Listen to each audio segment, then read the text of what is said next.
Okay, so this week on a brand new Strong Arm Sports podcast, expect this. If you ain't talking about LeBron, LeBron got a problem with that. I'm LeBron James, look at me. I'm in another city looking at schools. I'm over here, look at me. I just traded like 5 of my teammates, even my homeboy Dwayne Wade. Get your shit and get out. Look at me. I'm LeBron. We supposed to be the losers, but we winning though. They used to laugh at us, now we winning though. They used to tell me never in my lifetime. I guess they wasn't in their right mind. Underdog. What is going on, folks? Welcome back to a brand new exciting episode of Strong Arm Sports Podcast. Now, we're just the realest sport podcast in all the land. True. I mean in all the land. True. And we are back today to wrap up the previous weekend sports in dramatic fashion. No BS, no sugarcoating, and no biases, only the strong arm truth. This happens to be the first time you guys have watched our show here on YouTube or listened to it on any of our various podcast networks, because we're everywhere. I'm one half of the show. I go by the name of K Spade, the Prospect. And I'm your boy, leparavis57, and together we form Strong Arm Sports Spade. Yes, sir. Spade, man. I mean, we the shit. We kind of been on fire. That's what we do, bro. Hey, Spade, I want to tell them, maybe I don't know. So I got to tell y'all. We have a new IG. We have a Strong Arm Sports IG. We posted only 2 pictures, but we will be posting a lot more on over there. So I want you guys to go follow. I'm pretty sure it'll be somewhere in the description or maybe hitting you on the screen somewhere. I don't know how editing is gonna do that. I just want to let y'all know that we do have a Strong Arm Sports IG, Strong Arm Sports Podcast. Yep. Please follow. Yep. Yes, Can't thank y'all enough for the love y'all been showing too on the podcast, by the way. LeParis, did you tell them what we was at last week? Because we wasn't in the 50s no more, bro. Oh, where was that, Spade? We was at 38, the 38th most downloaded podcast in sports and recreation on iTunes, man. We doing it real grande, and we ain't nothing without y'all, man. So thank y'all for sure. Y'all showing so much love, man. It's overwhelming. Can't thank you guys enough. Spade, I want to start in the NFL. Okay, I figured. And I want to start where I want to start in the NFL is we're going to take it on down to Miami. Now, we already know Miami actually, if you guys didn't know, Miami, the Miami Dolphins actually gave Jarvis Landry, they actually gave him permission to seek a trade. I don't know if Jarvis Landry will be traded or not, but they did give him permission to seek a trade. But that's not what we're talking. Spade. Okay. The Miami Dolphins made a splash in the offseason. That's what we do. And I ain't talking them white lines, baby. They made a splash. Wow. The Miami Dolphins is trading for Los Angeles Rams defensive end Robert Quinn. I had to talk this, man. You're a Dolphin fan. You put Robert Quinn with Ndamukong Suh and Cameron Wake. Spade. Yeah, I like that. But I mean, I want to get them actual factuals from you. Talk to me about y'all trading for Robert Quinn. I like it. I mean, there's a couple of areas on that team I feel like we need to tidy up. And I don't feel like the defensive line is one of them. I feel like the secondary is one of them. And we are notorious on this show for saying what helps secondary that's not exactly up to par is making sure that opposing team don't have any time to get passes off, making sure that the opposing team's running attack gets stuffed before it really gets going, before it even gets to that second and third level of the defense, and adding Robert Quinn does that. Now, Robert Quinn has 2 more years on his contract. If I'm not mistaken, I think that's going to roughly be about $24 million, which is going to put us up there because Ndamukong Suh getting that bread too, in case you guys didn't know. Suh ain't playing with our wallets. I like this. I'm going to tell you what I'm a little bit concerned about, LeParis, and I don't even know if you know this. Now, the Rams, they've been making, if you want to call them a splash, they've been making splashes in the offseason as well. They just acquired Marcus Peters, and word on the streets is Robert Quinn was in that deal. They was trying to ship Robert Quinn for Peters, and they got Peters, and you would think, oh, wow, so they really got better, and they still trying to move Quinn. So now I'm starting to kind of be like, what's up with Robert Quinn? Like, Robert, you ain't got no broke leg or nothing over there. Like, your ACL good? Like, I don't know why the Rams were so eager. They appear to be eager to part with Robert Quinn. I don't know if he butt heads with the wrong person over there. I don't know. It just makes me, I mean, as a Dolphin fan, I'm kind of used to shit going wrong. So I don't know what could possibly go wrong. But right now, I think I like it. I'm happy about it, especially considering we only had to give up picks for him. I think this. Yeah, that's true too. I think this is actually a money move, Spade. I think he made $8 million last year. Now at the end of the contract is going to balloon to probably 12 per. I don't know what like the roster hit exactly. Yep. I don't know exactly what the roster hit, but the Rams are one of them. Aside from Aaron Donald, the Rams are one of them teams where they rotate defensive linemen. I mean, sometimes Aaron Donald will be at defensive end. They move somebody else inside. They move Donald inside, move somebody else outside. Robert Quinn, I think, if I'm not mistaken, Robert Quinn had 8 sacks this past year. But, I mean, it was a lot of interchangeable parts. Sometimes they'll drop a back down. I mean, if I'm not mistaken, the Rams have Barron playing linebacker. And I think he came in the league as a safety. He came in the league as a safety, and they moved him down to linebacker. So I think it was one of those. I don't think nothing is wrong with Robert Quinn. I think it was one of those moves where it's like, you know what, we got so many interchangeable parts up front. We can afford to let this guy go and not have that balloon payment, that $24 million for 2 years on our books, and we can spread that money around elsewhere. Maybe get some young players in here to fill that role. And I actually like it for both ways. The Rams get some picks. Dolphins get another, in my opinion, elite pass rusher. Oh, I mean, he had 8 sacks, and I told you, like, they move people around over there. Like, sometimes Quinn would be playing linebacker, and they drop that dude in coverage. So, I actually like the move for both teams. And the Dolphins making a splash. I mean, I like it. Look at the Dolphins. They said, that's what we do, bro. This ain't even new. I didn't even know we was going to talk this because this ain't even news to me. I'm used to my Dolphins coming out here, making the necessary moves to get better. That's why we're one of the best teams in the AFC. It's so many jokes I can make on your Dolphins pertaining to why would you do that? Why would you do that? Bro, why would you make jokes? I mean, you're a Cowboy fan, right? You're a Cowboy fan, right? How many postseason wins y'all got here? That's Jesus what I thought. Christ, man. You don't want to make no jokes, fam. Hey, that's what I thought. Listen, first of all, the Rams, you want to talk about trying to go get it. I don't know if it's going to work out, but at least they trying to go get it. Kudos to the Rams, and I like that the Dolphins out there making a move. Let me ask you, Spade. Jarvis Landry, you good with him leaving, or where?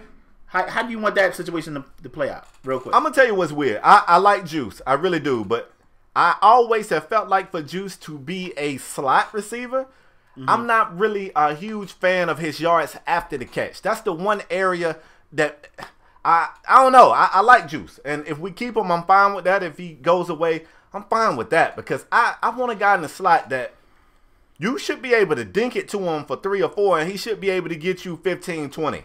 I mean, you kind of dink it to Juice at 3 or 4, and he gets you 5 or 6. I mean, he ain't going nowhere, bro. He ain't going nowhere before he get caught. So I like Juice. I feel like he got good hands. I think he's a good receiver. I just don't feel like he hasn't shown that he can be that guy to get yards after he's got the ball. Like, you kind of got to throw it to Juice where you're ready for him to be tackled at. That's just how I feel about it. One more question, Spade. Hey, don't make this all about my Dolphins, bro. No. I mean, I'm asking your real opinion. Like, what do you feel should be or would be equal compensation for him? Third round pick, second round pick? Honestly, I mean, God, if we just got Robert Quinn for what? What we get Robert Quinn for? I mean, I think a second, if I'm not mistaken. I mean, I don't know, bro. Maybe a third. I mean, because everybody who loves Juice, they're going to tell you about all the catches he's got. Everybody who don't like Juice, they're going to talk about how many yards he's got. Because he just, I mean, that's like a known thing. He just don't get a lot of yards after the catch. He just don't. I mean, I think he could be replaced. I don't think he's irreplaceable. Let me say that. I like Juice. I mean, y'all got you my that dude, little dude, you ain't irreplaceable. Y'all got that little dude Grant that made a splash last year. He's kind of tiny though. I know, but I mean, we talking about a guy in the slot. That's true. Yeah, and I mean, he got the burners. I don't think he's got Juice's hands. He ain't got the hands of Juice. But I mean, if we can somehow morph them together, boy, you get a hell of a slot receiver. That's for sure. Y'all got my dude Leonte Carew that y'all don't get no love. No love. We about to send him right on back to y'all. You want him back? He from Rutgers, baby. We ain't gonna be no Rutgers slander on this show. Let's get it. Let's move forward. This next segment, man, let's talk about the NFL Combine. And I think on this show, LaParis, I don't know if they know this about us, so I'm going to go ahead and say it. Okay. On this show, man, the two of us, when it comes to the NFL Combine or draft combines in general, we kind of we kind of on the fence with him. Like, I get it. Like, football is gone, so you want the excitement and you get to tune in. But I feel like teams and GMs and scouts, I think they put a little too much stock in the NFL Combine. They'll take a kid that you got 2 years of footage on and he ain't done shit for 2 years, and he'll go run fast in the Combine, and everybody will flip their shit and go crazy about this kid. So I feel like people put a little too much on the Combine. I don't want to go too deep into it. It's been a lot of storylines. So Paris, I'm going to ask you, what are the biggest, give me 2 big storylines from this current NFL Combine that piqued your interest? Well, today is Saturday, Spade, and they're doing quarterbacks, if I'm not mistaken, quarterbacks, wide receivers, and I want to say O-lineman maybe, or maybe D-lineman. I don't know the other position. But yesterday, Friday, was the running backs. And I mean, Saquon Barkley was everything we thought he was. He ran a 4.40. I mean, you know, he ran a 4.41. A beast of a man. That one on he went bananas. Say it again. He ran a 4.41. Don't try to cut him down to a flat 4.4. It was a 1 back there. Okay, yeah, the 41 inch vertical, Spade. He bench press. He did 29 reps of the bench press. I mean, he's just impressive. A beast. That's what we expected from Barkley. We know he's a beast. We know he's a beast. Let me add, another guy, Spade. Go ahead. You know. What, Spade? What? Because I know who you finna talk about, and you know I'm a fan of him, and you know I've been big on this kid before any other sports people. So, before everybody else jump on the bandwagon and start talking about this kid. Listen to this guy, y'all. Listening to him, y'all. Listen to Paris, am I wrong? Tell the truth, fam. I've been big on this kid for at least a year. Go ahead. Okay, you've been. Go ahead. You can. I like to be right. You love to be right.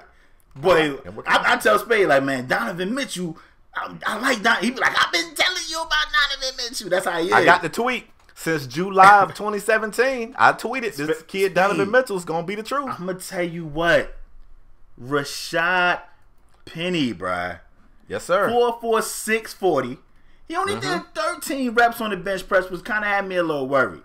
But Spade, look, 32 and a half inch vertical and 120 inch broad jump. I'm gonna tell you what. Shannon Sharp. I watch other shows. Shannon Sharp made a great point earlier in the week, Spade. He said, you look around, and there's none of these elite 4.2 threes, 4.22 running backs. These dudes that are super duper fast. None of these guys are super duper fast. None of these dudes are in the Hall of Fame. So it had me looking at the Hall, guys in the Hall of Fame, and he was like, man, it's some 4.5 guys, it's some 4.4 guys, some 4.6 guys in there. Emmitt Smith, notably. He is not known for his speed, but he was very crafty at making people miss. If you guys didn't know, Kamara ran like a 4.5 something last year. But when you look at Kamara on the field, Spade, don't he look fast? He look that's called game speed. Yeah, man, he got that game day speed, and it's crazy. This may sound funny to some of you guys, but some people just move better in the pads. Like Kamara outside the pads, he looks slow running. I mean, the 4.5 is still good. I don't think it's the pads. I don't think it's the pads, bruh. Some people in the game, like when they running, they giving it all they got. That's their speed. But in the game, some people just got that I'm faster than you. Some people just got that I'm trying to, like, if you put somebody behind me, I'm faster than my 40 time. I'm getting away from this guy. And some of these players are displaying that, man. But anyway, go ahead. I mean, I agree with you. Like, they was comparing Sonny Michael from Georgia to Kamara. Michelle, Michael, whatever. You keep correcting me. Whatever his name is. He ran a 4.54. And they were saying that the comparison, when I was watching yesterday, they were saying his comparison is Kamara. And I'm like, I don't know if he got that ability to make people miss like that. I hope I'm wrong, because I like Michelle. I like him. But, I mean, Kamara just, he a different type of, yeah, man. He elusive, like, instinctually too, like he making moves on top of moves, like he's setting you up for the next move, and I don't think that can be taught, Spade. I don't think that can be taught. Let me ask you, how do you feel about in the combine when they compare guys to other guys? Like they compare Michelle to Kamara, they comparing Barkley to Adrian Peterson. How do you feel about the comparisons? Do you think it's unfair? I'm not a fan. I'm not a fan because usually to me, I don't see the comparison. Like, you know what I'm saying? I always go, I don't see that. So I don't know what they're looking at. I don't know, because like you said, you're talking about the combine. They're not talking about a play style. They're talking about whether or not these guys. Oh, you look at Saquon Barkley, you would say that he's what they call like a weight room warrior.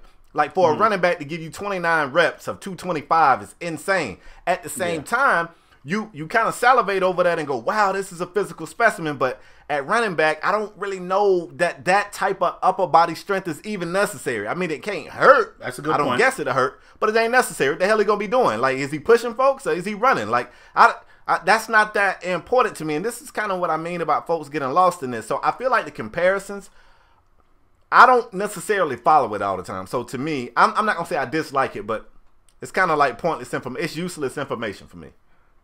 It kind of rubs me the wrong way, only to the sense that you compare a guy like Saquon Barkley, and he's projected to be a very high draft pick, and you telling somebody you get Saquon Barkley, you're getting Adrian Peterson, and that's what they is expecting. And I think it kind of puts unfair expectations on a guy like a Barkley or a guy. I mean, you're saying you're going to get Michelle and he's going to be Kamara. Kamara just lit the league on fire. Like, I don't know if that's fair. I don't know if that's fair. Because it has a lot to do with scheme, coaching, team you go to. I mean, let's be honest. If Adrian Peterson ran for 2,000 when Minnesota didn't have everybody knew the ball was going to AP. He ran for 2,000 yards. Sure did. If Barkley goes to the Browns, Spade, and everybody know the ball going to Barkley. And they stack the box. No way he's getting anywhere close to no 2,000 yards with that. I just think it's unfair to the kid. I just think it's unfair, in my opinion. I understand why they do it, but I just don't. It rubs me the wrong way. It rubs me the wrong way. Well, let me tell you my big story. My big story from the combine is one player that I felt like came into the combine needing everything to go right. Somebody who I felt like needed to prove something, and that's Sam Darnold. To hear Sam Darnold say, I'm not going to throw at the combine, it got me over here like, well, why? I mean, they said he really don't feel like he's got, like, he doesn't know the receivers. He wants to throw with his receivers. Sam, guess what? Whatever team take you, you ain't going to know they damn receivers either. Like, what, you going to bring your receivers with you to the league? Like, I've never been a fan of that. So, I once again, on one hand, I said that I don't feel like it's that important. But to me, Sam Darnold has shown me enough throughout his collegiate career that I don't need to, that I can go without seeing him throw. He need to prove everything he can prove to me. I'm not sold on his college career. So, yeah, for me, if I'm a scout, I need to see Sam Darnold throw. I need to see him throw to strangers. I mean, throw the route. I mean, it don't matter who running the route. Throw it. Of course, you know what I'm saying? Of course you're going to look amazing if you're playing with somebody you have chemistry with. Yeah, that's why Peyton Manning and Marvin Harrison was out, to midnight just running routes. And because once you get comfortable with somebody, even if you don't like them, at least you have that chemistry. Like, I agree with you, Spade. Sam, the crazy thing is Sam Darnold don't throw, and then you got a guy like Lamar Jackson throw, and then they critique every little thing that Lamar Jackson does.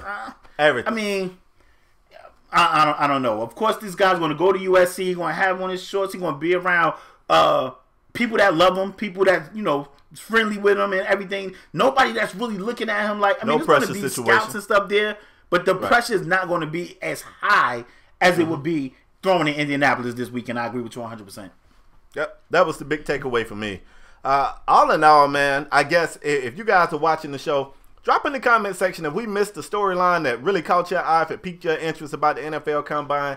Drop it in the comment section. Tweet it. Spade, I got another one that we may have missed. I can't think of the kid name, but he's a defensive tackle from Michigan, supposed to be a big deal. Give me a minute, let me look him up real quick. Hold on. He was sent home, right?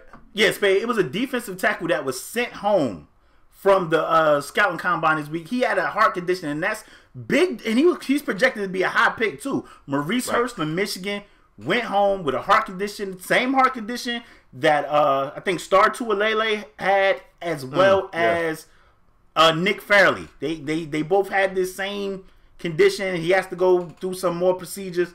Hopefully the kid is able, to have a healthy career, long career. But Spade, this is big news. This kid was projected to be a high draft pick. Do you think a team would take a shot on him, even with this type of situation?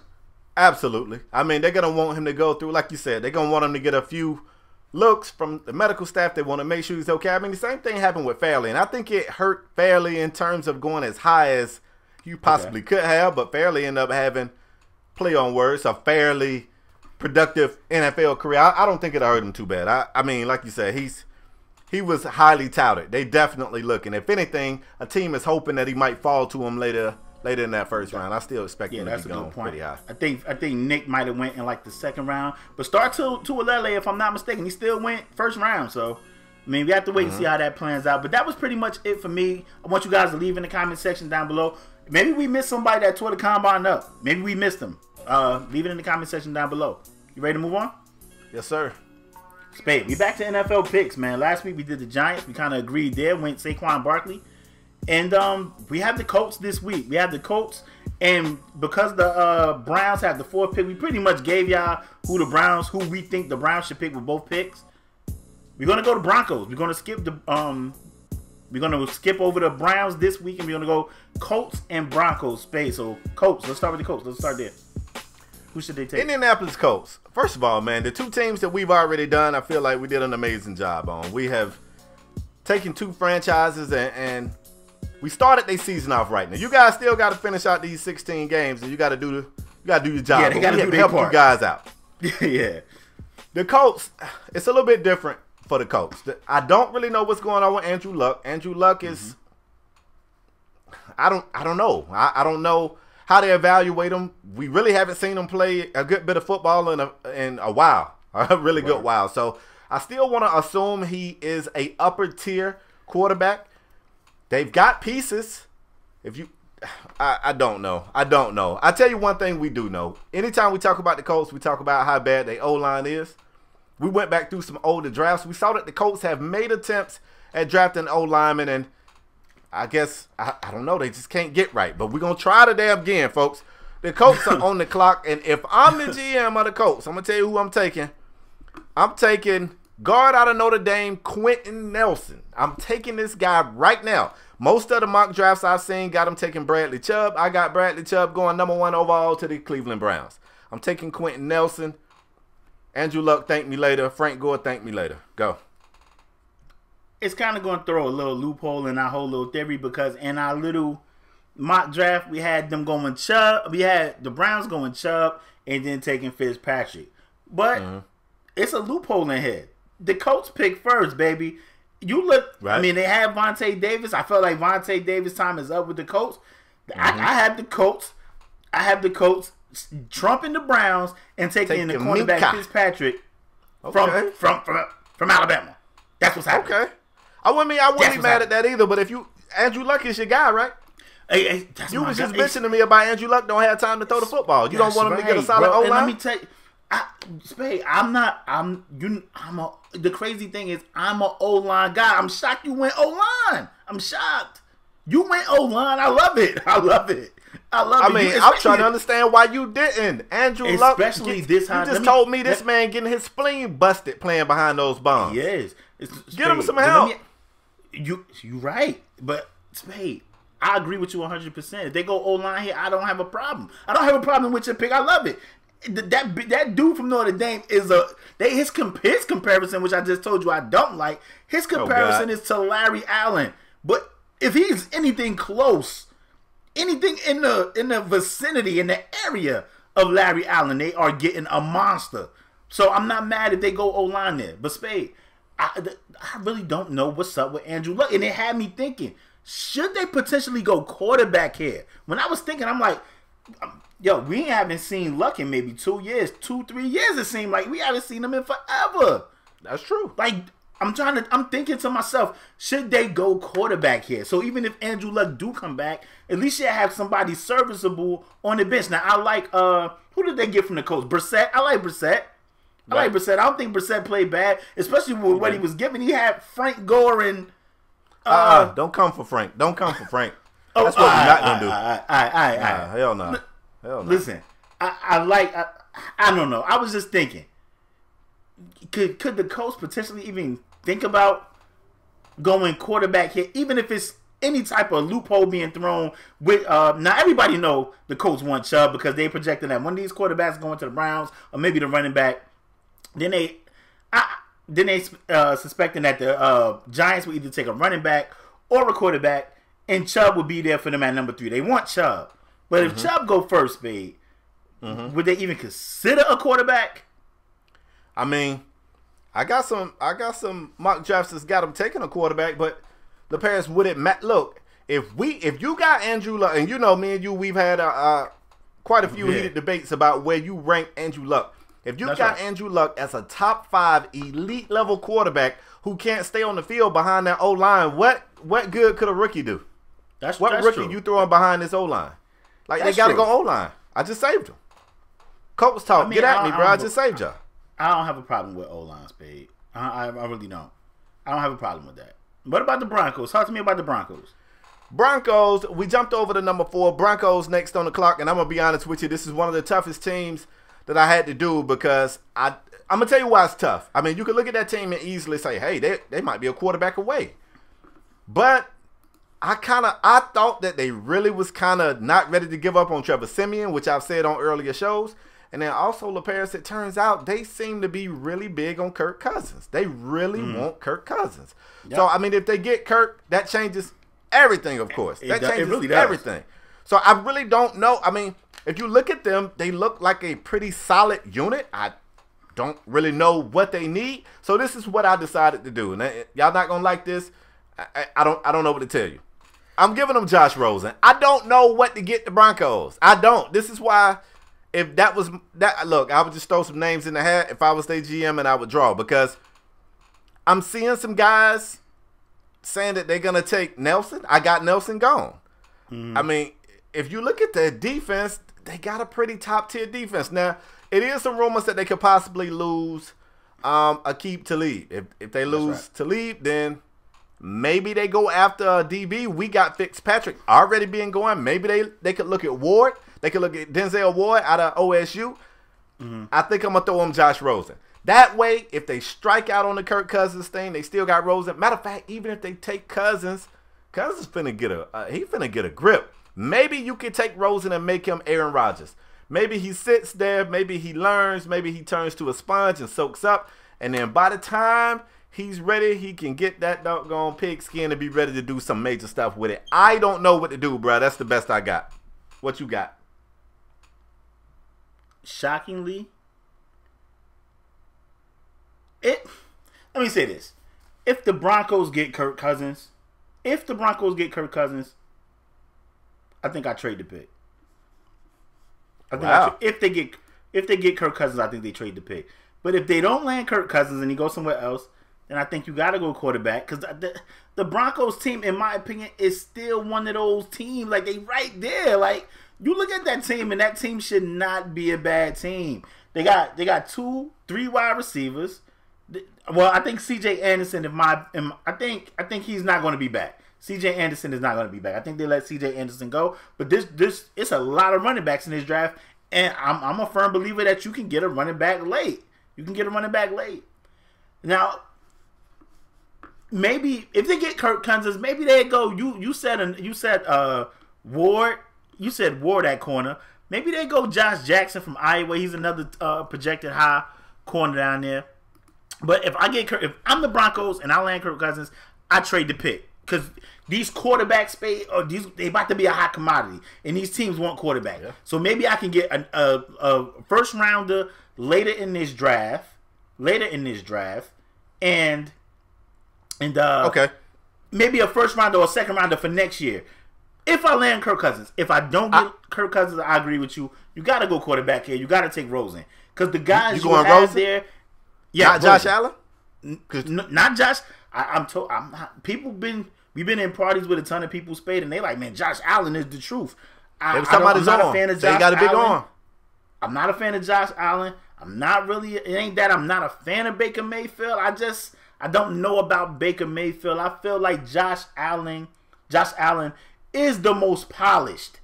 Out of, and I'm not a fan of who? Rosen or Allen? It's Josh Allen, ain't it? Allen is from Wyoming. Rosen is from UCLA. I'm sorry, Rosen. Excuse me, I'm sorry. Okay. I meant Rosen. I agree. I got Rosen over Allen as well. I was just making sure I heard that right.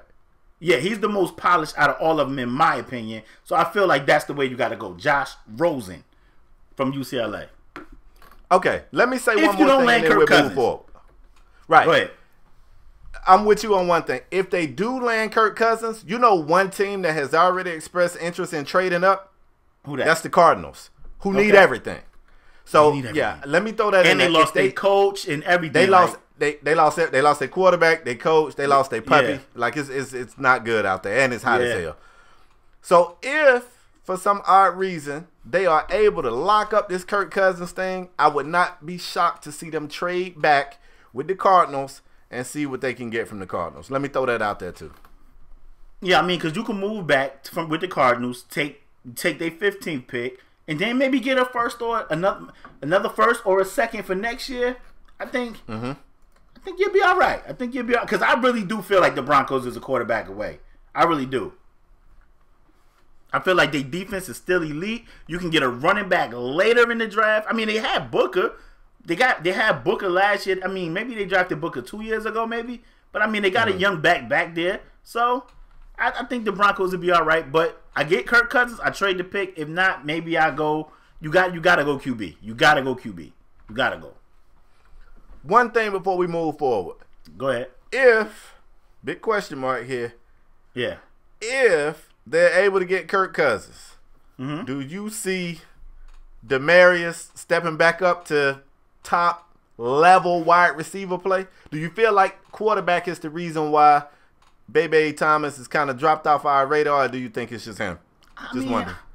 I like Demaryius, and I feel like I think that's some of the issues. I think another issue with Demaryius Thomas is, you know, his peripheral vision. When he see you coming down the barrel, he kind of don't want to catch that ball. And he wasn't like that before. Remember, he got hit in that Super Bowl space. I mean, he got his clock cleaned. And then ever since then, I felt like he was a little gun shy with going inside like he used to. Used to. That was your boy. Yeah. Until that hit happened. And I feel like after that his game kind of changed. He played more outside. He didn't want to go in them tough spots where he used to go. And I feel like when he did go in there, a lot of those passes were dropped because he didn't want to get, didn't want to get his clock clean. So I feel like he could get back to that top 10 production. Maybe not like top 5, top 10, maybe 11-ish, 12-ish, maybe right there. But I mean, I definitely feel like Kirk Cousins or a decent quarterback can definitely help that. Simeon and Osweiler and Paxton Lynch, those guys were just. I mean, Simeon had some games like when you be like, okay, but he kind of remind me of, you damned if you do, you damned if you don't. Like you never know what you're gonna get with that guy. You never know what you're gonna get. You need some consistency at that point. I agree. I mean, leave your thoughts. Colts fans, I know some Colts fans watch. It's only like 2.5 of y'all. There's some Bronco fans out there. Leave in the comment section down below. Who should your team take? Who should the Colts and the Broncos take? Even if we said somebody, just leave it in the comment section down below. We know the Colts want Chubb. We know. He gone, y'all. He gone. He went number 1. We know. But we can move on, bro. Paris. Let's get to the association, the greatest league in pro sports. When not only are you entertained by the game on the court, but you are drawn in from the storylines from across the league on the sidelines. This thing is beautiful. NBA, y'all got to hire me. I needs in on what you guys got. What you got is a gold mine, and I like gold. I got gold fever. Y'all got to get me in there, bro. I needs in. LaParis, are you sitting down, bro? I should be standing up for this. Nah, you shouldn't. You got your water? Take a sip of your water. Matter of fact, I don't even have nothing in my cup. I just got ice. Hold on.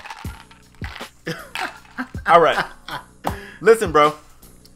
Let's talk LeBron James. Let's talk Philadelphia 76ers. Let's talk the association. I'm smiling. Oh, boy. Listen, if you're listening on the podcast and you can't see me, I am smiling. I'm happy. This is great. Because I like the storylines, bro. How could you not? Listen, you're going to hear why after this. How about a Philadelphia 76ers TV game analyst got this story going, right? And I don't feel like he would make this up. He says, I've told this to a few people. I have no problem saying this. So, I mean, he got his chest out there. He putting his name on it. Ain't no anonymous shit. He got his name up there. I can't say it, though. I don't want to jack it up.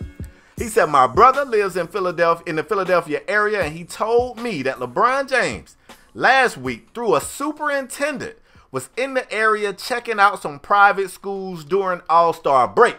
This started the story. LeBron might be going to Philadelphia next year. You got Joel Embiid tweeting pictures of him and LeBron James saying the process, summer 18. Everybody's like, oh, Brian's going to, first of all, Philly, I don't know why the hell you would even want this. Where would he play? Because y'all told me y'all had the next LeBron James and Ben Simmons, but that's neither here nor there. And just when you was thinking, oh my God. Because look, they put the camera in Brian's face and they said, Brian, everything's going wrong in Cleveland. Folks saying you're going to leave. What you think about that? Let me tell you something about LeBron. LeBron knows what he's doing. LeBron said, I'm not thinking about going anywhere. I'm with this team for the remainder of the year. Oh, shit. Saying that means anything can happen at the end of the year. And everybody's been running with this story. LaParis, they caught up with LeBron James before a game, and I'm going to tell you what they said. Hold up, let me find it. I lost it just that quick. Following the group interview session, LeBron James was still wondering why somebody came up to him and asked him this question.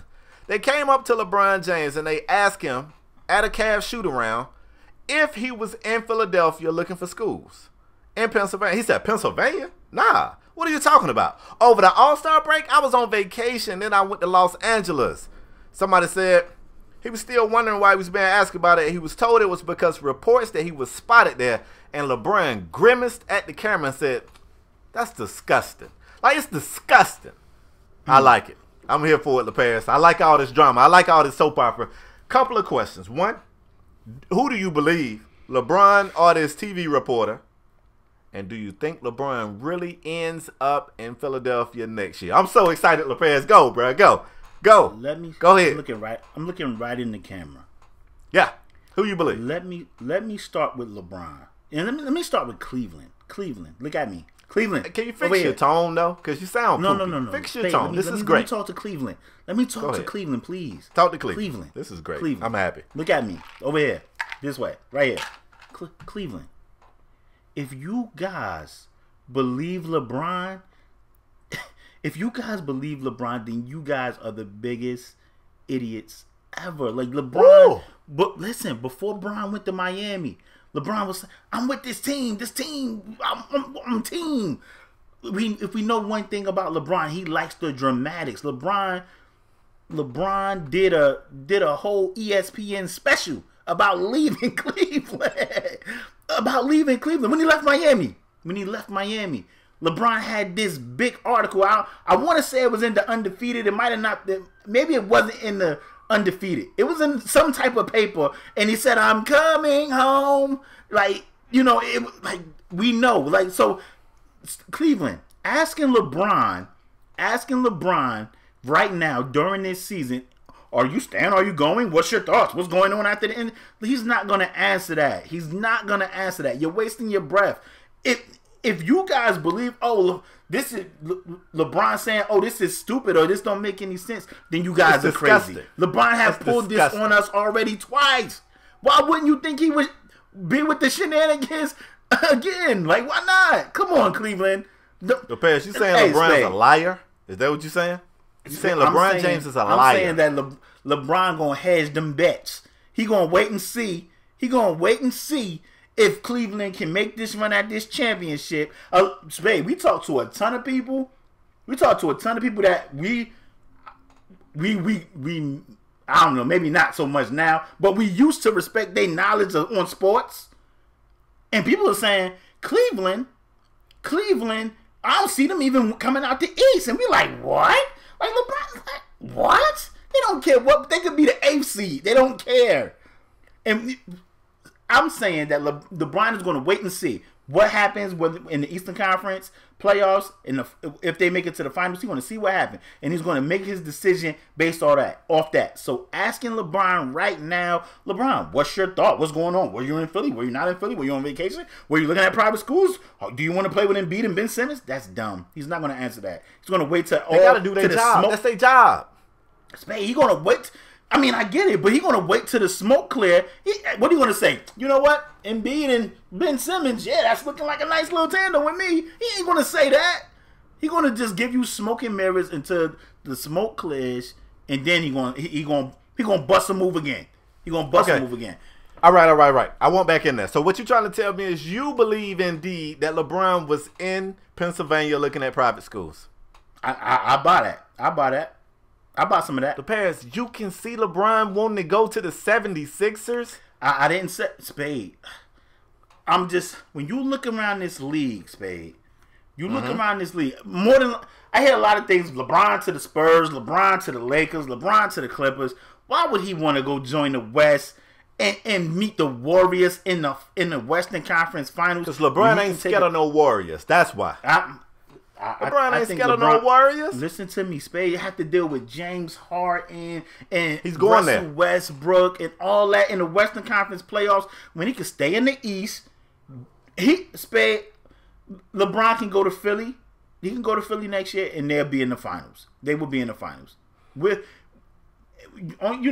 You always wonder about Embiid health, Ben Simmons shooting, but I mean they got Redick. They can re-sign Redick. Covington is struggling this year, but now Covington is getting open looks. And if we know anything about LeBron, he's definitely gonna bring some shooters over there. So, I mean, I don't know if LeBron was in Philly or not, but the report came out, and I'm like, I can buy some of that. I can buy some of that.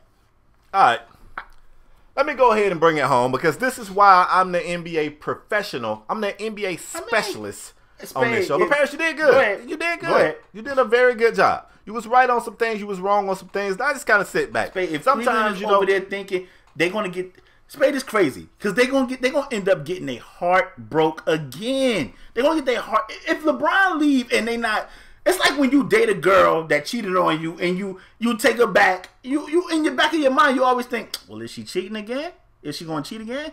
Like, if Cleveland over there, like, that's why you cheat first. Go ahead, Spade. This is why you cheat first. All right, look, folks, I got this. I got this. Spade. Was LeBron James in Pennsylvania looking at private schools? Absolutely. Absolutely. In order for this man to come out and put his name on it with his chest poked out like this and say, yeah, the superintendent told, yes, it happened. But listen, 76ers fans, turn down, relax. I want them to turn down too. Take a sip of water. I agree with that. He's not going there. It's a quote in this article right here that tells you all you need to know about LeBron James. Says right here, the 33-year-old James said this week he was flattered Sixers fans that they covet him. He says right here, you can say it's a distraction, but it's not. It is actually very flattering that I'm sitting here at 33 in my 15th year, and teams, or guys, I don't want to say teams because that becomes tampering, but people in their respective city want me to play for them. That's cool. I think it's dope. I'm going to tell you what it is. LeBron likes to... LeBron? Huh? You get it. Yeah. LeBron likes to create these stories. This is why LeBron is the face of the league. It's not just because he's a great player. I keep telling you guys it's about these stories. That's what draw people in. If you ain't talking about LeBron, LeBron got a problem with that. What you talking about, Steph and all them damn threes he making? What you talking about, KD and him being a snake? No, look at me. I'm LeBron James. Look at me. I'm in another city looking at schools. I'm over here. Look at me. I just traded like 5 of my teammates. Even my homeboy Dwayne Wade. Get your shit and get out. Look at me. I'm LeBron. That's what LeBron wants. And he got us on Strong Arm Sports, the best podcast in all the damn land, talking about him looking at a private school in Pennsylvania. Look. This man's son is about to go to high school. You think he want to change schools now? He left the beautiful city of Miami to go to Cleveland for Savannah. You think he want to go to Philly? He ain't going there, y'all. Relax. He ain't going. All he wants is for y'all to talk. All he wants is for y'all to keep putting up billboards throughout the city, which this article says it's already 3 billboards that says Philly wants LeBron. Let me make sure I get it right. What's the actual quote? Hashtag Philly wants LeBron. That's all he wants. LeBron ain't going nowhere. And if he do go somewhere, which is possible, because you can't put it past LeBron, because like LePair stated, he's done it twice when we didn't think he was going anywhere. I guarantee you he doesn't land in Philadelphia. That team is not set up the way Brian likes his teams. Let's be honest. Brian wants a bunch of shooters around him. He wants to dominate the ball and kick it out. Ben Simmons ain't making no damn jumpers. That boy don't even want to shoot. Have you seen Markelle Fultz jump shot? You think he want to get a dot? You think he passing to him for a 3? Hell no. So he's not going to Philly, this into slandering Philadelphia? No, I'm not slandering those guys. They're doing good. I just want the Philly fans to know the truth. Because I love Philadelphia is the city of brotherly love. And I'm their brother and I love them. So I got to keep it real with y'all. Y'all ain't getting LeBron. I believe Land to know the truth, Spade.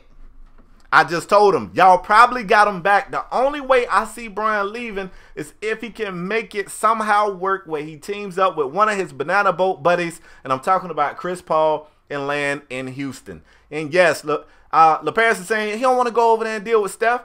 If you could put him with James Harden. I agree with that 100%. And Chris I Paul, was saying, I agree with that 100%. Skedaddle his ass over to Houston. I agree with that 100%. 100%. I agree with that. I was thinking, it was a whole lot of LeBron to the Spurs. It was some of that. Kawhi don't even want to be there. Kawhi trying to get the hell out of there now. Why was somebody else get him out of there last year? Facts. Matter of fact, before the season started, LaMarcus Aldridge had to sit down. He was about ready to get the hell out of there. Nobody's happy there. No, ain't nobody out there happy. Spade, I got a strong. I've been working out. I got a strong arm, Spade. I got a strong arm topic in here real quick. We don't got to spend a lot of time, but it spawned off your stream last night, Spade. It spawned off your stream. So we was in Spade's stream last night, and people was like, LeBron is the most overrated player, overhyped player ever. So it made me, I had to bring it to the table, Spade. Whenever you talk LeBron, it's controversy. It's either people all the way don't like him, or they all the way like him. It's no in between. Like, LeBron's a good player, but see, that's how I am with Kobe. I don't like Kobe Bryant, but I would be an idiot to not say Kobe Bryant was a phenomenal basketball player. I know that. I understand that. I just don't like Kobe Bryant, and it will always be MJ over Kobe to me. But Spade, it got me. I got to ask you this question, Spade. Do LeBron get enough credit for his greatness? And I ain't talking about LeBron like feeling himself. Like do people? Your stream kind of rubbed me the wrong way. They said LeBron is overrated, and just I couldn't believe it. I couldn't believe it. But talk to me. Do LeBron get enough credit? I know he went to the finals and he lost some games, but I mean, you look at the logo. I think the logo lost like 4 or 5 NBA championships. Jerry West, like he lost a bunch in the finals. Talk to me about LeBron. Listen, Brian doesn't get the credit he deserves.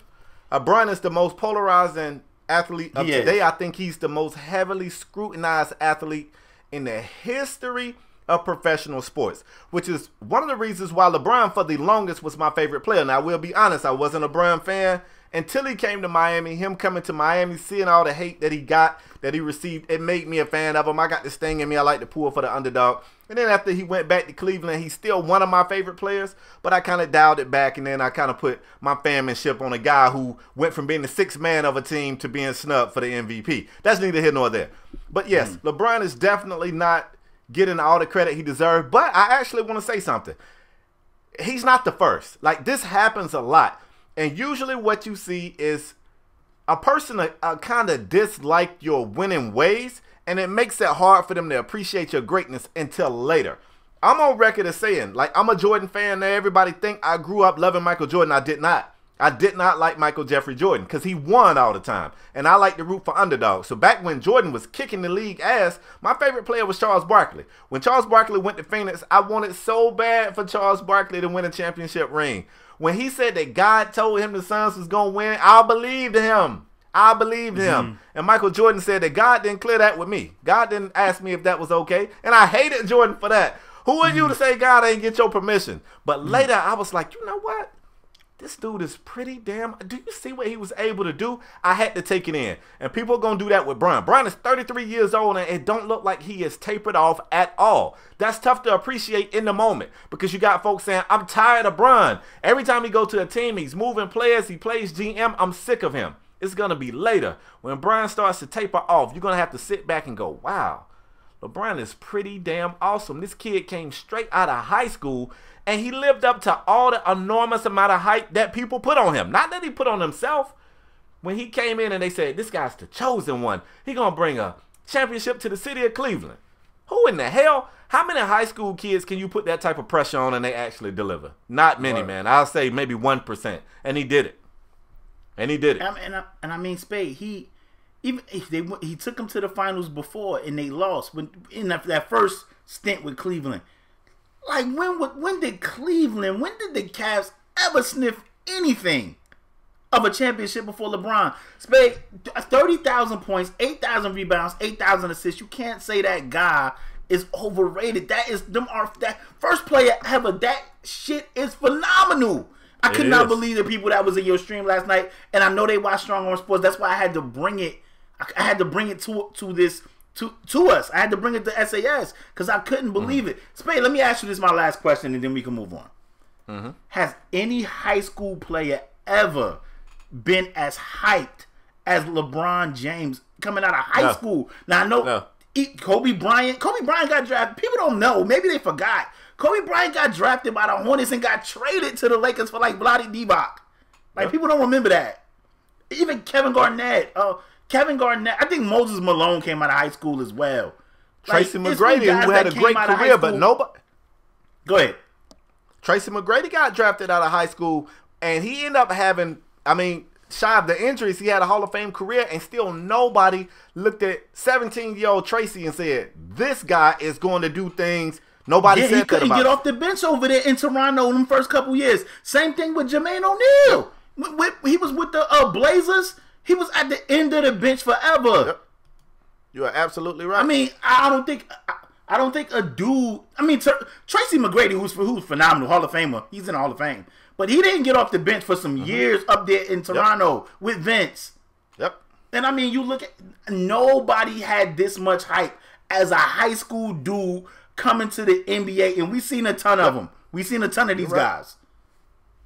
Especially our generation, Spade. They was coming out of high school like Jell Green came out of high school. They was coming out. Yep. Listen, I'm not a Cavs fan. I just think that LeBron gets scrutinized. You either all in on LeBron or you hate that guy. Bro. And I just feel like, you that guy deserves more credit than he probably get. Way more. I'm interested to know how the fans feel. Talk to me about LeBron. These comments probably about to be on fire, Spade. Because, like you said, he's a pulverizing figure. But answer me. Do LeBron get enough credit? Answer it in the comment section down below. Tweet us. Email us. Write it in the reviews on iTunes. I don't care what you got to do. Just talk to me about LeBron. Spade, you want to talk about a lot of talk going on in the NBA, Spade.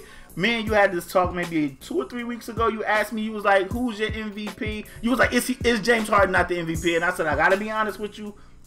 If we're talking right now, James Harden and the Rockets have been phenomenal, and I will have James Harden for MVP right now. Spade. Yep. Here they go again. Here they go again, Spade. AD, the talk on the street now is AD for MVP. They saying that if AD was to make the Pelicans pass the Spurs or pass those other top teams and maybe get a higher seed in the playoffs with no Boogie, just really Drew Holiday, a little bit of Nico. AD has been, I gotta give AD credit, Spade. He's been spazzing all the way out in the month of February. Right. He went wheels. He did. Spade. It's a lot of talk about AD, the MVP, and I know it's not sitting well with you because it feels like they are trying to snub James Harden again.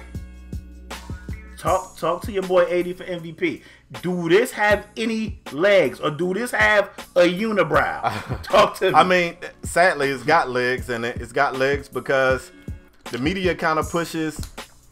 They push the narrative, and they affect people's opinion. Let's be honest. They affect people's opinion. I had people in the comment section of my live stream that probably hadn't watched the NBA game all year coming at my neck like, Spade, better watch out. Anthony Davis, he's making a case for himself. And I was like, look, Anthony Davis is a phenomenal player. I never sit here and deny that. I've never denied that. I am on record. Did not think he was going to be definitely a great player. I won't deny that. I don't think anybody can. He had a hell of a month. I won't deny that either. The thing about Anthony Davis has always kind of held him back is consistency. He cannot keep this up over 82-game season. He's proved it. He won't this year as well. I'm not saying I want him to get hurt. Please don't get hurt, AD. That's not what I want. But he's going to sit out for little nagging things here and there. Or he'll just have a game where he'll probably be fatigued and he'll take off. He won't play as hard in that game. This is what he's done. I'm not making this up. You can look it up. LePere says, check the tape. It's there. You can see this. Here's what I don't like, bro. 2015, the biggest MVP snub, is clearly more deserving, and he was told he didn't win because Steph Curry and the Golden State Warriors had the better record. They made it about the record. Last year, in a really close MVP battle, he had the better record than Russell Westbrook, and they came back and told him it ain't about record. It's about stats. Russ got better stats. So you got James Harden confused. Shit, he don't know if he need to win games, have good stats. Hell, he don't know what to do to get an MVP. What Anthony Davis is doing is phenomenal. That's in true. the tough Western Conference, he has a opportunity to finish this year with the Pels in third, and if he gets them in third, he deserves the MVP. And I thought, wow, you know, that's kind of true. So I started to do some research. First of all, let me tell y'all this. We always do this. The West is tough. The West is tough. This year it's kind of time to shut that shit up. The West ain't really that tough if we look at it. Let's be honest. We're looking at it right now. I'm looking at the Western Conference.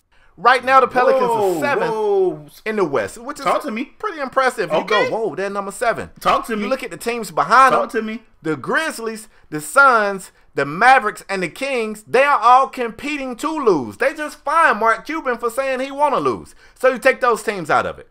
And you got the Lakers, which is a team that we've already said on this show a couple of times is not a very good team. You take the face of that franchise, Lonzo Ball, which they say he's the face of the franchise. He's been injured. He's been out for about 6 weeks. You got them currently sitting just outside of the top 8. You got the Utah Jazz, which is a bad team, led by a rookie. They're outside of the top 8. And you got the Clippers, who we don't know what the hell is going on with them. Currently, the 8 teams that will make the postseason if the playoffs started today, you got the Nuggets at 8. I don't know what to say about that. You got the Pels at 7. You got the T-Wolves at 6, missing their best player in Jimmy Butler. At 5, you got OKC. I don't know what the hell is going on out there. They're trying to figure it out. I guess you could give them some credit if they jump OKC. But at 4, you got the Spurs, who's playing without their best player in Kawhi. So I don't understand. They keep saying, look, if for some odd reason, if the Pelicans could jump the T-Wolves with an injured star, the Spurs with an injured star, and the Thunder, who can't get their shit together, he should be MVP. Why? And LeParis, I got to be honest, bro. I don't feel like the West is this powerhouse that we're used to seeing anymore. Everybody's beat up or missing a star. You got the Thunder, they're not beat up, but they really can't get right. You got the Trailblazers, who are a pretty good regular season team. Nobody really expects this team to make a deep push in the postseason because they don't really have the pieces. And then you got the Warriors and the Rockets. So are the West really this powerhouse conference this year? I don't feel like they are. I don't. And I mean, when we was talking about this, you know, not on the show, like offline, I guess I say, people was like, well, the Pelicans are in the playoffs. And we was like, well, you look around the league. Memphis got worse. They was a playoff team. The Jazz lost a star. They lost Hayward. I mean, they still competing because, you know, they got Donovan Mitchell out there. But, I mean, it's like 3 teams.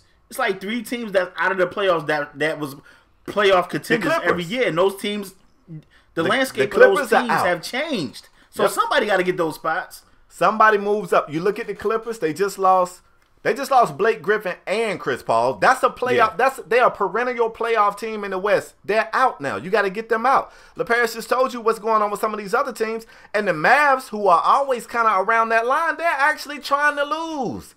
They said it. They're trying to lose. So if you can't make the top 8 over there, then you're a really bad team. The West is not that powerhouse stack conference this year. They're not. I'm sorry. Spade, I mean, you don't think AD he don't have any argument for MVP at all? Of course. Zito? I mean, of course, you can make this argument about several players. We say every year you can make the argument about LeBron. But I mean, I'm going to be honest with you. Right now, the Rockets are currently sitting number 1 in the West. That's if correct. for some odd reason the Pelicans if they end up around 4th, let's say they get that 4th place seed. If that's enough for AD to win the MVP, if I'm James Harden, I'm done even trying. Because every year you change whatever little stipulations or rules you got to make sure somebody else is more deserving. This man has already been snubbed 1 time for sure. Now, look, you could make the argument for him in the triple-double year. That's what I'm calling it. Everybody was getting triple-doubles. I can't be mad that Russ got it. 2015, I'm going to be honest with you. I take it to my grave. I think James Harden was the most deserving player in the league for MVP. He was voted MVP amongst his peers that year, amongst his peers.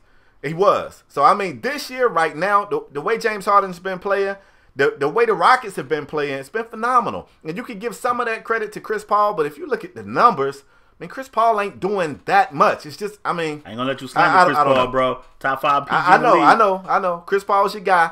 I'm just giving you them actual factuals. I think the Rockets may have lost one game all while Chris Paul was hurt, which hopefully that's his last injury of the season. Might not be. They are 30-3 with Chris Paul and James Harden in the lineup, which is phenomenal. Yep. Phenomenal. I'm just saying. And I know what somebody's going to say. Spade, even if the Pels jump those guys, they're playing without DeMarcus Cousins, and that is very true. But let's not act like this team wasn't in the playoff hunt before they got Boogie. When Boogie was still over there in Sacramento, this team was in the playoff hunt. I think one year they made it, and the next year they just barely missed the cut. So I mean, I'm just being real with you. I don't feel like that should solidify him winning MVP. Let me say that. I understand you caping for your guy, and I'm not caping. I'm spitting facts. I honestly believe at this point right here, at this stage, I honestly believe that James Harden do deserve an MVP. I didn't think he deserved it. I kind of wanted him to go co-MVP with him and Russ because they both, I mean, aside from what, a couple of assists or rebounds, a couple of points, right? Yeah, I think it was rebounds. Like it was like he had double digit because I think Harden had double digit assists if I'm not mistaken last year. He did. So I think it was aside from rebounds, like Harden could have averaged a triple double easily as well if Capella wasn't in the way. But I mean, and all the stats were so close. Even the scoring was like a couple of points. Yeah, it was. I mean, so I felt like both. I felt like it could have went co. I understand why the NBA don't want to do that, but that if any year should have been a co-MVP year, it should have been last year. Now that year, I think Curry got it that other year, that previous year. Yeah. 16. You had an argument. 16 is fine. 15 was harder. Yeah, but that was the 73 win team, correct? That might have been the 73 win team, Spade. No. That was 16. That was 16. That Curry won it. Nobody argued about. But 15 when Curry, because Curry's won too. Oh, you right. He won twice. You right. I want to. Yeah. Because the 73 win. That's the year that he won it unanimously. Yeah. And I think that had more so to do with that record. I mean, he was going wheels though. I don't know, Spade. Let me just say this: if James Harden don't win it this year, then the league really got an issue with James Harden. I don't know what the issue. I don't know what the issue is with James Harden. He's a likable guy. I don't feel like James Harden go out his way to like be rude to the media or the other people. I don't understand why. This year, I think he deserves it. Let me just say that. Right as of right now, if we was voting right now, I feel James Harden deserved MVP. If we was voting right now. Now, anything can happen. I mean, it's slim to none that AD would get the first seed or like that's not happening. So y'all pushing it. Y'all pushing it. I don't even. Let me say this. I don't even want the Pelicans to make the playoffs. And y'all gonna say why? Because we traded Nico to the Pelicans and we got their first round pick. I think it's a protected pick. Like if it's a top 3 pick, we don't get it. Or something like that. But I don't even want them to make the playoffs. I want to get the Pelicans pick. I want us to have our pick that we tanking for, and I want us to have 2 first round picks in this stacked ass draft. And so I hope AD slows the hell down and they don't make the playoffs.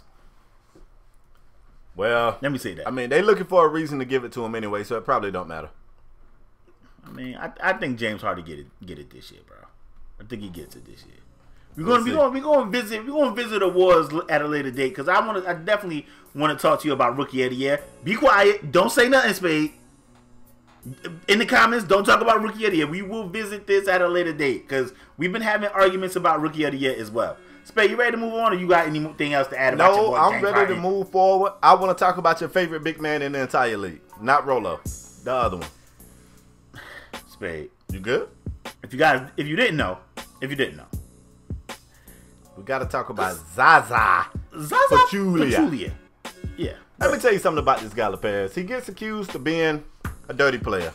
He's had quite a few instances that someone could possibly say, hey, man, this dude is kind of dirty. Now, his teammates rally to his defense, and they say he's just clumsy, LaParis. He got 2 left feet, just a big doofy dude that's always in the wrong place at the wrong time. Most of you tall guys are kind of goofy. Now, let me tell you something. I'm very nimble. I thought about doing American Ninja, but that's neither here nor there.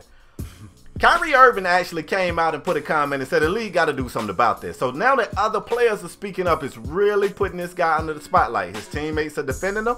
He just got back in the news the other day because Steph landed on his foot. That wasn't his fault, but Steph landed on his foot and twisted his ankle. We all know when Steph came into the league, he had ankle issues anyway. It's just been other run-ins. I think it was last year, he set the hard screen on Russ, where he kind of knocked him to the ground and stood over him like some type of tough guy. That one right there made me feel some kind of way about Russ's teammates because that never should have went the way it went. He's also had a questionable play on Kawhi Leonard. He's just always this guy that kind of seems to be on the wrong end of things. So what's bringing it up is, of course, the Golden State Warriors and the Oklahoma City Thunder. They always pretty much have a really good game. Most of the time, the Warriors find a way to pull it out. Nobody's talking about that game, though. They're talking about this one particular play where Russ and Swaggy P were kind of fighting for a rebound, kind of jarring back and forth. It looked real awkward. Russ kind of goes up in the air, flops like a fish out of water, falls down on the ground. And although I admit Swaggy P's foot was hooked on the back of Pachulia's leg, Pachulia had the slowest fall ever. He fell and he appeared to look down right at Russ's legs. And he fell on his legs. The parents, I know you saw the play. I'm going to throw you a 2-question curveball. 1, was that play dirty? 2, is Zaza dirty? Yes and yes. I mean, it's easy. Wow. Yes and yes. Let me tell you something. You know, they said, and I seen the replay that, you know, once they play it in slow motion, and they be like, well, look, Swaggy P, let me tell you something. If you see you're about to fall on somebody, your hands don't automatically do this, and you brace your fall. He didn't do any bracing. He just fell on it like, ugh. Like he went full GTA body flying in the air, just loose body. He just went ragdoll and just fell on Russ' legs. Like yes, he's a dirty player. I'm sorry, he's dirty. And the crazy thing is, Spade, he's a dirty player. That was a dirty play. But the crazy thing is, I don't know if that's a problem. It was enforcers. And guys that kind of just did stuff like that all the time in our day. The easy one to think about was just Dennis Rodman. Now, I wouldn't say Dennis Rodman did dirty plays. But he did do things to try to agitate you. Let me just preface my comment by saying pause right now. But they was in the finals against the Jazz, and he was all up Karl Malone ass, literally. Like he was big fact. He was pulling on his shorts, and I mean just all type of getting his legs all tangled up, all type of wild stuff. And not just Dennis Rodman, numerous people. On top of having enforcers, guys setting hard screens, guys that just come in and just put their elbows in the way. So is Zaza dirty? I think he's a dirty player. I think he do dirty antics, but I don't necessarily know if that's a bad thing. The problem is these other teams don't have a guy that'll get his Zaza ass and be like, yo, do it again. Back in our day, Spade, I hate to say it, you wasn't about to run up. You wasn't about to run up on the Knicks or the Heat and do that, and or the old Pistons. I remember the Knicks the Knicks and the Heat. I talk about this all the time, but they used to have wars, literally. If it was an elbow being thrown or somebody was going to the basket trying to get a dunk, they would hard foul you. It would literally be fights. That's why people like to watch the Heat and Knicks games, because it would literally be fisticuffs. And same thing back with the old Pistons. That's why Michael Jordan went and got Scott Williams and guys Chris I can't remember his first name, Livingston, dude with the little flat top back when they played. Yeah. They got dudes like that. So when Isaiah and he had Michael Jordan had issues with the Pistons. So when they come drive into the cup, they get hard fouled. They get a little extra in there. Like my last point. Yeah, enforcers. My last point, Spade. Scottie Pippen and Dennis Rodman didn't talk because Scottie Pippen hard Dennis Rodman Oh no, Dennis Rodman hard fouled Scottie Pippen and it bust up his chin or something. Like his chin got like slit. And before Dennis Rodman went to the Bulls, like allegedly, I'm gonna say that because Dennis Rodman said he didn't, but allegedly they had to make up, they had to piece it up before they went there because that's the type of physical NBA we had before. Zaza's dirty. Zaza does a lot of dirty antics, but I don't necessarily know if that's a bad thing, Spade. So let me ask you this, and then we can move forward. I'm in agreement with you. You don't keep making these same mistakes. A lot of folks disagree with me, but I felt like when he stepped on Kawhi's foot in the postseason the other year, I felt like that was dirty too. And in the words of Kyrie Irving, Kyrie said he keeps doing shit like this. Those are Kyrie words. Like shit like this keep happening. But we both agree that he's dirty. But you don't think the league should get involved? You think it should kind of be like retaliation? Are you asking for retaliation in my league, bro?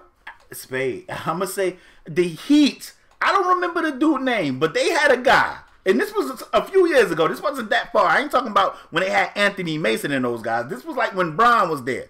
They had a guy that came in and literally got like 6 fouls in 30 minutes. He was just hammering. Yeah, his name is. I can't remember the dude name, but yes, it was Dexter Pittman. Yeah, that's who it was. Stevenson about him. That's exactly who it was, Spade. Yeah. And I think Oklahoma City. I know why Steven Adams would do it, but you don't want Steven Adams to do it because he's too valuable, too big of a part. Right? Yeah, he's too big of a part. You cannot have him getting suspended or ejected or any of that. But they need somebody on the bench that's going to get in Zaza ass and be like, enough is enough. And if it's not, then you're going to feel these elbows. They need that guy, and I don't think they have it. But yeah, I think they need a teammate to police that shit. I don't necessarily want the NBA to get involved. And that's why I disagree with you. I don't want it. I don't want it to happen on the court because that thing can get out of hand.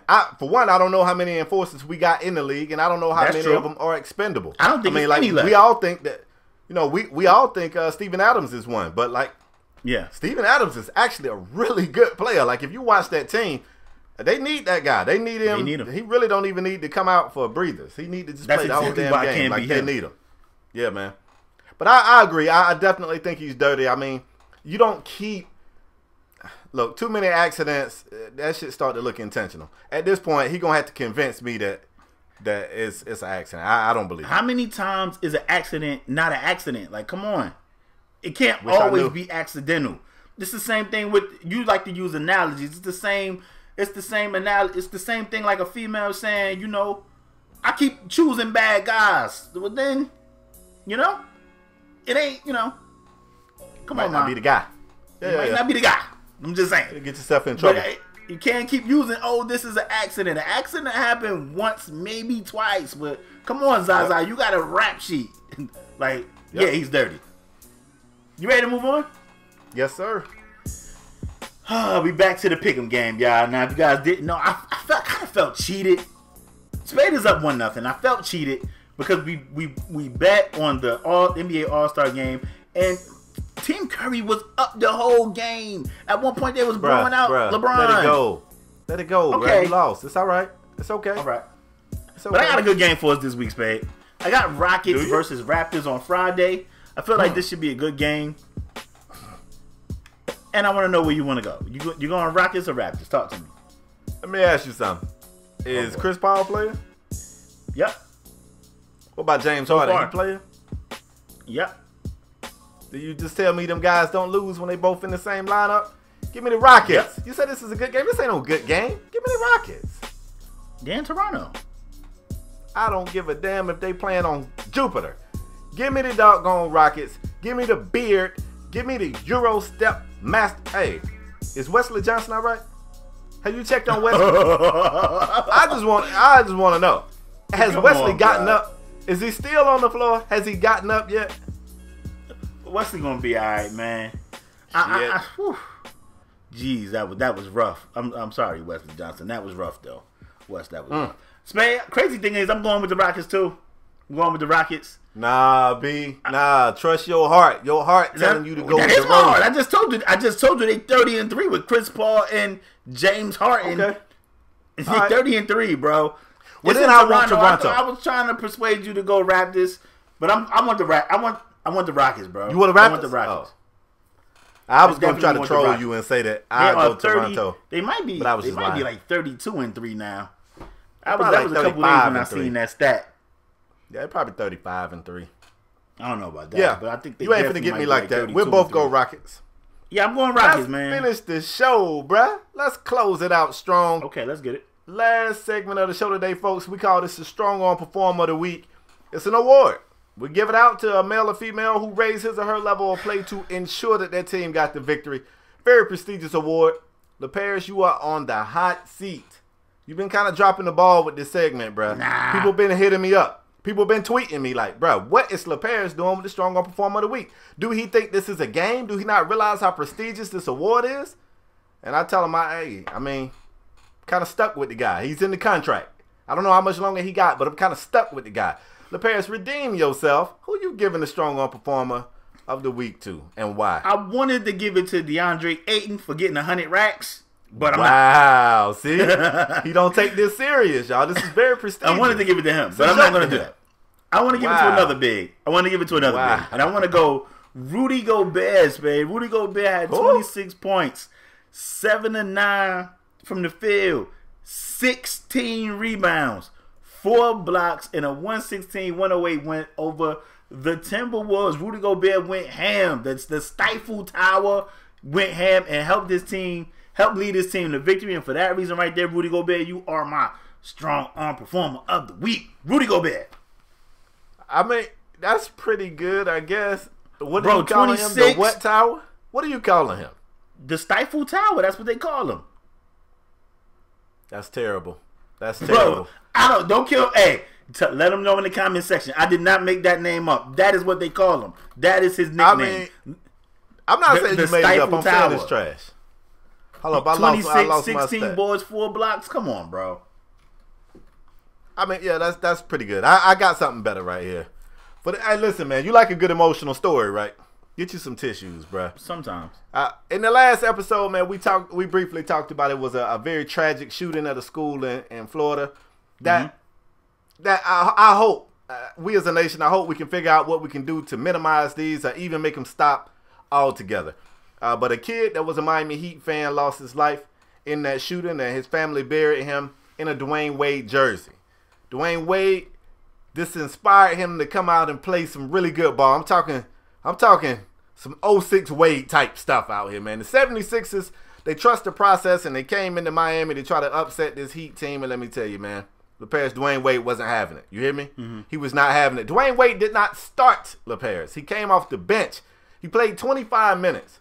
He scored 27 points in 25 minutes, bruh. He was 5 of 5 from the charity stripe, 2 of 4 from beyond the arc. That's 50%. Dwayne Wade can't shoot threes, they say.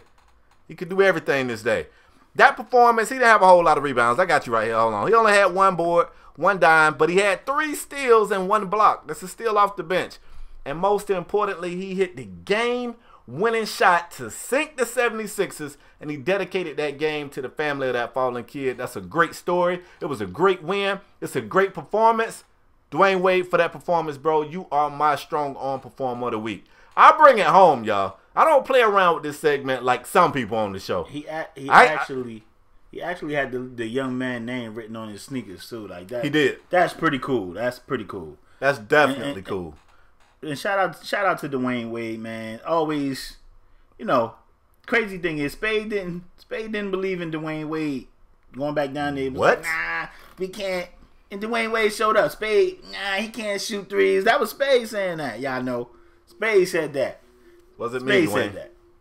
I know what you can do, Dwayne Wade. That's well deserving, though. That's a pretty good one, bro. That's good. That's a good one. That's what I do, bro. I get on this show and I deliver. Wade was in Cleveland. Like, he'll still be in Cleveland if he played like that. When was that? Dwayne Wade need the ball. He had to do a couple of ISO hezzies before he pulled history. Who was stopping the ball? Who was stopping D Wade from getting the ball in Cleveland? Brun. DeRose? Okay. I mean, D-Rose? Bro, the same guy that was just in Pennsylvania looking at private schools, knowing damn well he ain't going there. That guy. All right, bro. Let me close the show, bro. Let me close the show. Spade, I gotta ask you. Can I ask you one question? One question. I'm recording. I'm recording, woman. No, I can't.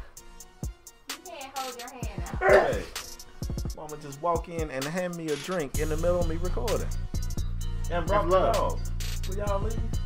I'm going. My bad, bro. Go ahead.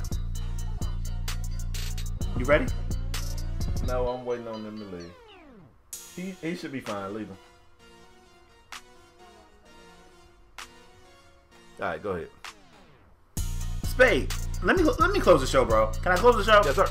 Yes, sir. Spade, can I ask you a question first? Do you have to? Because I really don't want to answer no questions. I want one more question. Is Derrick Rose in the league? Bro, Derrick Rose is working on his jumper. He gonna be all right, man. He'll be back. Is he in the league? He'll be back. I mean, it was reports that he was going to go to Minnesota, and Minnesota came out and said, we are not interested in Derrick Rose. Like, they came out and said that. They said Jimmy Butler limped in that locker room on them crutches and said, if I limp in here and see Derrick Rose ass sitting up in here again, I done left this man one time. Now, I got him shipped up out of Chicago. If I come in here again and see Derrick Rose, I'm out of here. Say toe we ain't even talk. We not getting the band talk back about that. We closing the show. We ain't even talking about that. But you know what? That might have really happened. That might have happened. Might. I'm telling like, you, Butler I got probably sauces. was like, man, y'all better not bring this dude in here if y'all want to keep me. Yeah. I mean, yeah, Tibbs. Not today. That's how you end the show right there. Let me end the show. Shout out to Tibbs. Jesus Christ. Watch your ACLs. Jesus Christ. And your quads. Listen, man. We want to thank you guys for tuning in to another episode of Strong Arm Sports. As usual, if you new here, bang the subscribe button. If you're a regular here, hit the like button. It takes 2 seconds. There's also a little bell up there. You can click that bell. You'll get a notification to your mobile device to let you know when a new episode of Strong Arm Sports has been uploaded to YouTube. If you don't want to see two dudes arguing in the box, we got audio podcasts everywhere. SoundCloud, ऊPodOmatic, iTunes. We everywhere. We want to thank you guys for your continued support. Spade, you got anything else to add? Not a thing, bro. We want to thank you guys for your continued support. And we'll see you guys next episode. We out.